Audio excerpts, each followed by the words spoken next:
Good morning! Good morning, everyone. It's 11:30 at 3 p.m. I have to go to Nike in order to do repetitive tasks for which I'm underpaid in order to sell shoes that are overpriced to people that don't want them, but people that are there to buy them because they think it's, quote, cool. Today is Sunday, August 27th, 2013. I am currently making eggs. And I have a bunch of clothes in the laundry machine. And before I move this camera and really start the show here, I have to put on a shirt. I don't really have to, but I think it would be a good idea.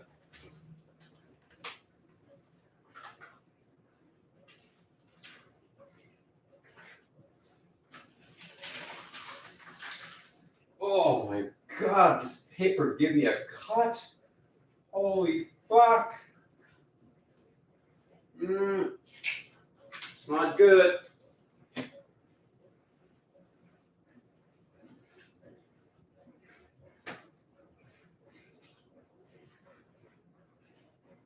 It's not good. That's not good. You know what else gives you cuts? Life. Life is a series of paper cuts.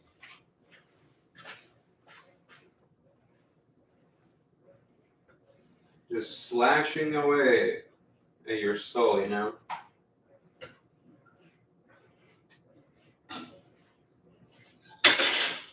There we go. The eggs are ready. To put some pepper on them.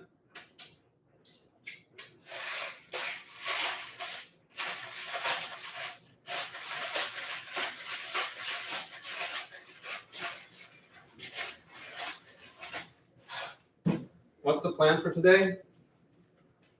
Get some canvas, because I have run out of canvases to paint on. Go for a bike ride. And don't take a shower. Change clothes. Go to Nike. Say hi, hello, how are you? Thank you, please. And goodbye. And come back. 8 p.m., around 8 p.m. is when I get off. And at that point, it probably takes me about 30 minutes to actually get out of the store.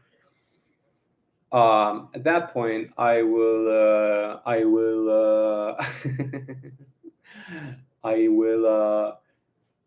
come back to my apartment and continue painting the things that I want to paint. And, that's sort of the rough sketch for today. We'll see how it goes. There's always some kind of discrepancy with what I have in mind. Discrepancy between the things that I have in mind and reality. Reality always works out in an interesting way. Better than what I have planned. Actually, it actually works much better than what I have planned. I mean, of course, sometimes tragedy occurs, but even then, it's like, whoa, this is much better than what I had in mind. I could not have, planned for this tragedy, and here it is. How can I deny it? This is great. I love tragedy. Sometimes. It's the stuff of life. You cannot deny it. Tragedy, doom, chaos, disaster, all of that. Good stuff. Anyway, here I am. Good morning. All right. Don't know if you care much. Let me get my phone out of the way. Anyway.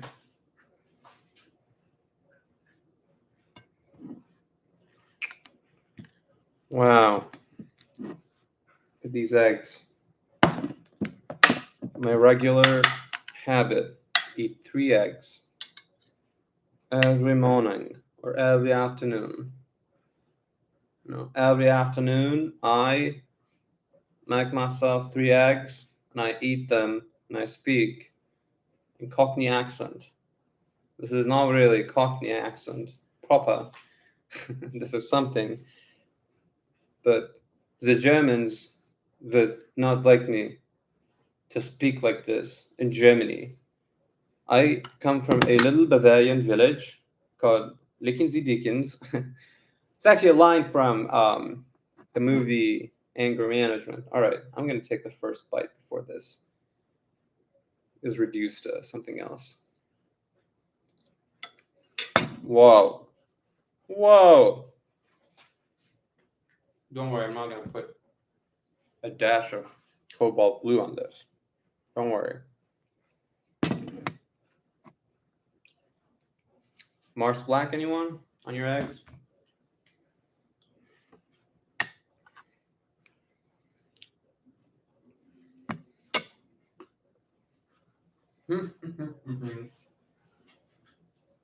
By the way, the other day I did 3 hours and 45 minutes of live streaming while I was painting.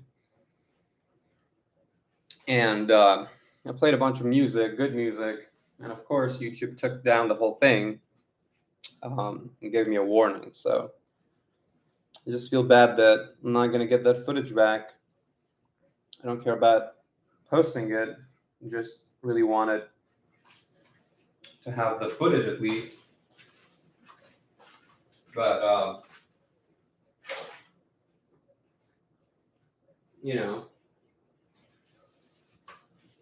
to that I say, fuck you, YouTube. How can you do this to me, you bastard?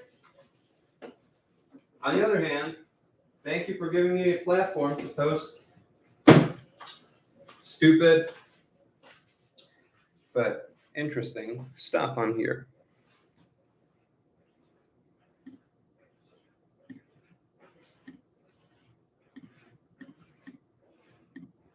It is Sunday, the day of the Lord.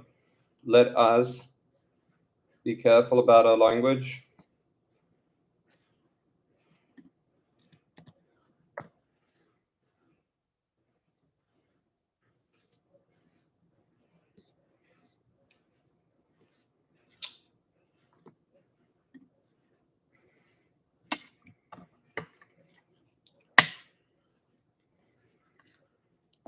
Da-da-da-da, da-da-da-da. That's right. From now on, I'm gonna start singing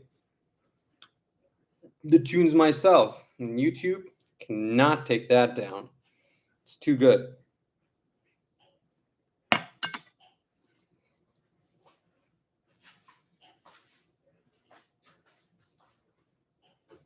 Completed this painting last night.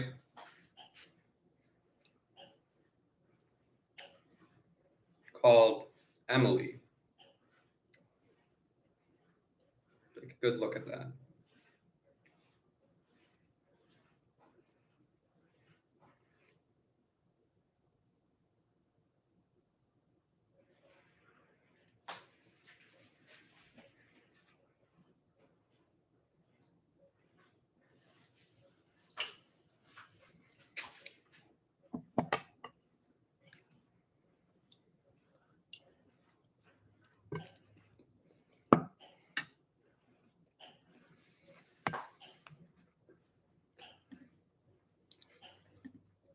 I swear to God, the people at Nike, they wonder why I'm there.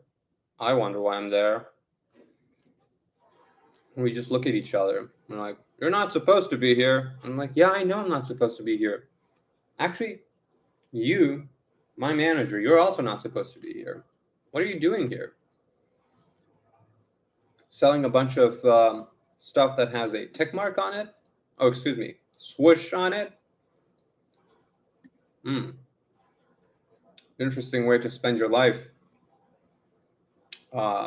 Doing something that really matters. No, it does matter. It does matter because we are here for the athlete. We are here to care about the athletes.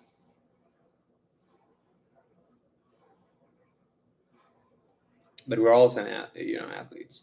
We who are unfit physically, good number of us actually obese, are here to serve fitter people. But we're on the same level. I am an athlete the same way that Michael Jordan is an athlete. I hope you detect that note of sarcasm, because no sane human being would actually believe that.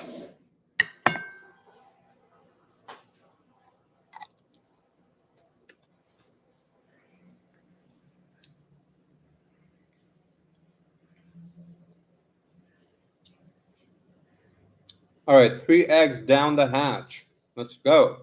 It's 11:41 a.m. Making great progress here.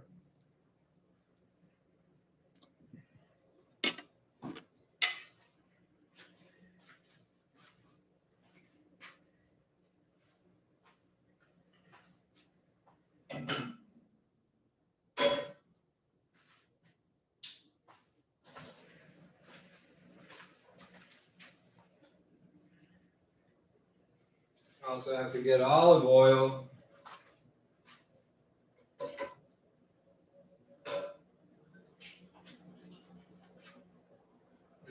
Life's essentials: olive oil, canvas.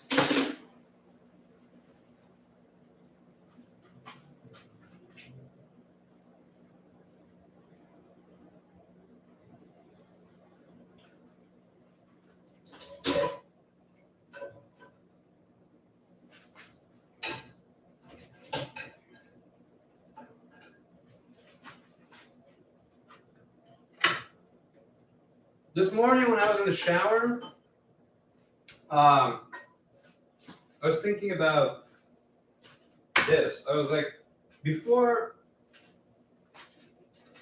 you accuse yourself or classify yourself as mentally ill, think about the society and the possibility, the very possible situation that maybe, just maybe, society might be mentally ill. Like retail stores where you are positioned in an aisle and you stand there and you have 100 boxes all bearing a tick mark, and you must organize them in a way that's aligned properly so that consumers could find that aesthetically pleasing.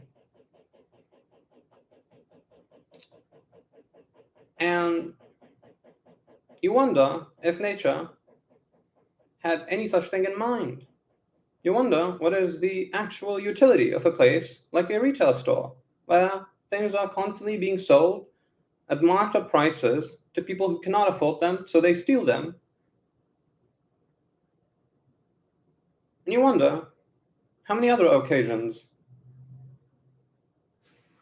are out there like this, where things don't make sense, where people are being asked to put their labor forward toward projects that does not value the human intellect, the human mind, the human psyche. You wonder, is that not a kind of illness?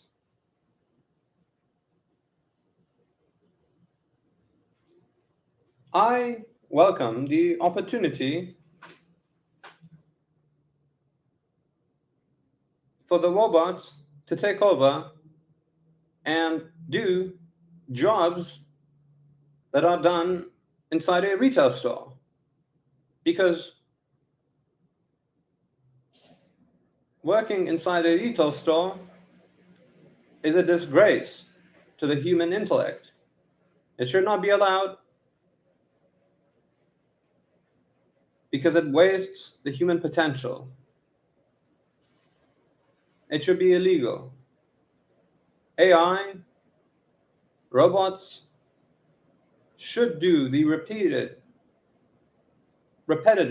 tasks so that the human intellect is free to do other things, such as creating intellectual products that indicate good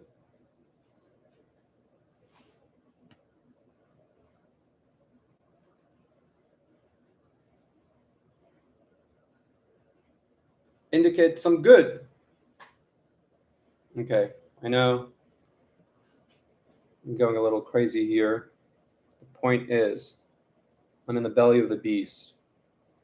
I'm realizing that the situation is very dire. No wonder people are happy. How many millions of people are working in retail jobs where they don't get the opportunity to actually create something of their own, where they are stuck in modes of being that do not provide sustenance or life force? I have no idea who these people at Nike are, the people up top. I have no idea what they're up to. I don't know what they want. I don't know why they're doing what they're doing, but they've asked me, the people in my store, my coworkers, to sell as many shoes as possible, to make as much money as possible. And nobody asks the question, why? Why? Is this the best way to do things?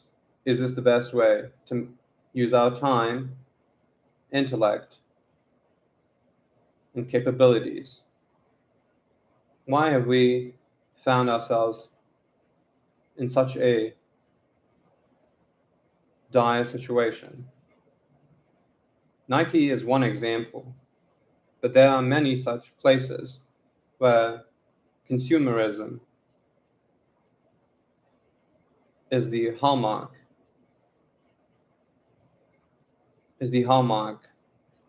mode of operation. Consumerism is what it's all about. Consumerism. Consumerism. And then we wonder why the planet is so messed up, why culture is so messed up. We wonder. Well, we don't have to wonder no more. You don't have to wonder no more. You just simply have to participate. Participate as an employee at one of these retail stores, and these questions will arise. I spent 3 hours out of 5 hours organizing hundreds of shoeboxes to look properly aligned. Now, there's nothing wrong with that, but I'd rather have a robot do that. Instead of spending 3 hours of human capital, let's ask the robot to do that task in 15 minutes or less.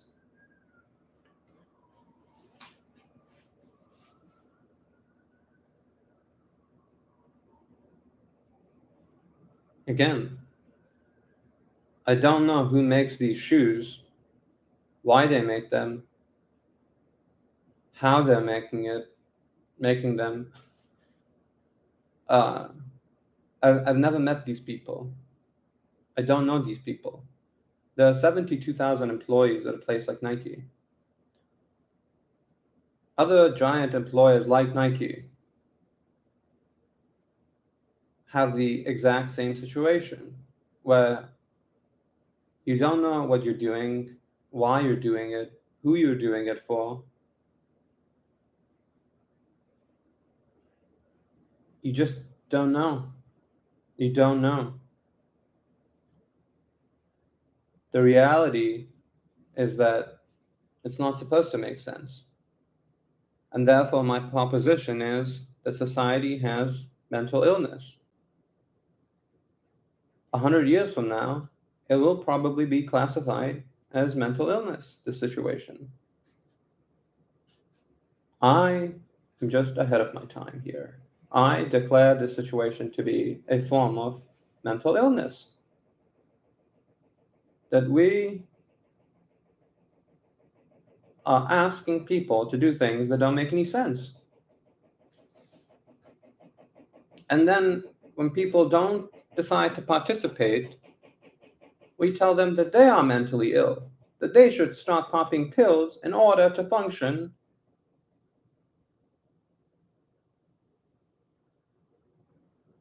And carry out tasks that are completely mind-numbing and soul-crushing.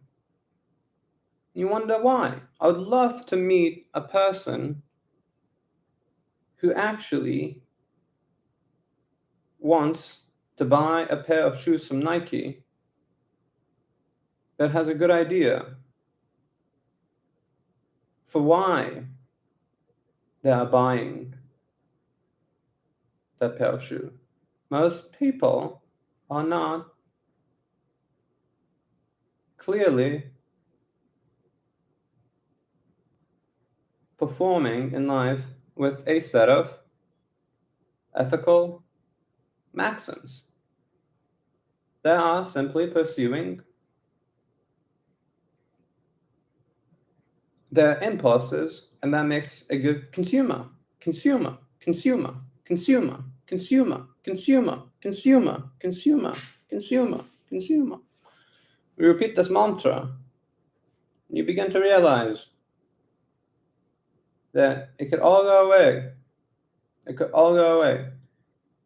None of it remains. None of it remains. It's ephemeral. It's made to be ephemeral. It's not supposed to make sense. See, a pair of shoes at Nike is not simply about providing cover for somebody's feet. It's not simply about that. It's about creating a situation where people admire a god above themselves, and that's the Nike trademark logo, the swoosh. Why are you wearing this particular pair? But because it's called the Air Jordan. Who made that? And here is the interesting observation, anthropological observation. The observation is as such.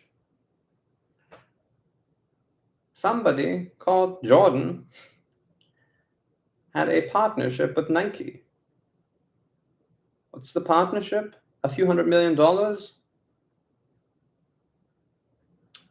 in order to use the name and the branding of the famed athlete and make millions of shoes. Millions of shoes.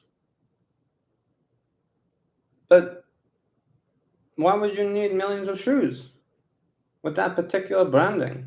Well, because people desire to buy those shoes because they would like to be like Jordan. They are imitating, in other words. They are imitating a material condition. They want to live like Jordan, whoever this Mr. Jordan is. See, now I have personal experience, and I can say all of these having had this personal experience. Before, I could have been questioned about the facts of the matter, but now I've been in the belly of the beast. and I can directly speak about the conditions on the ground. The conditions on the ground are very dire, are very dire, are very dire. Unless you wouldn't call it dire if you had completely bought into the whole system and ideology.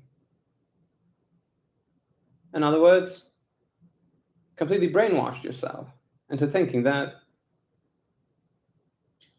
what Nike does is valuable.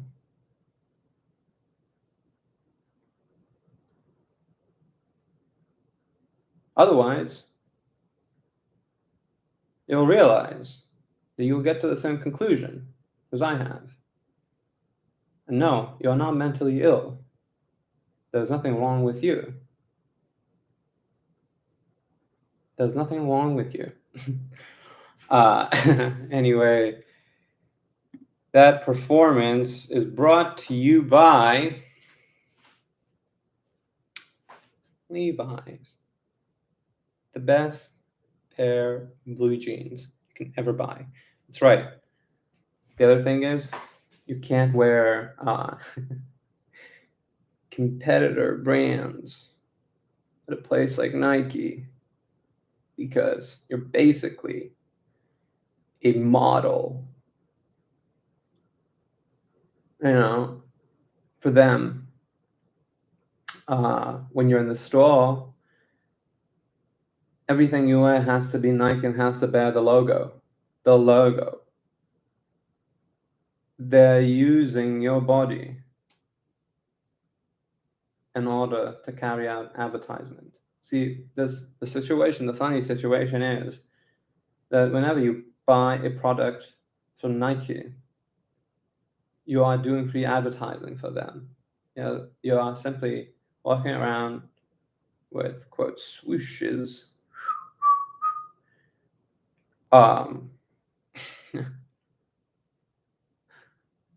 And you're displaying the products. I don't know what's happening today. It's just simply that I fall into this pattern and accent. But I like it.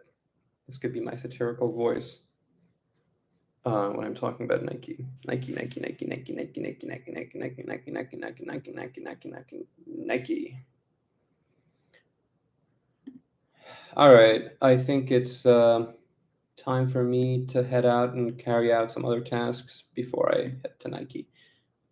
It's 11:58 a.m. Eastern Time. Peace be with you all.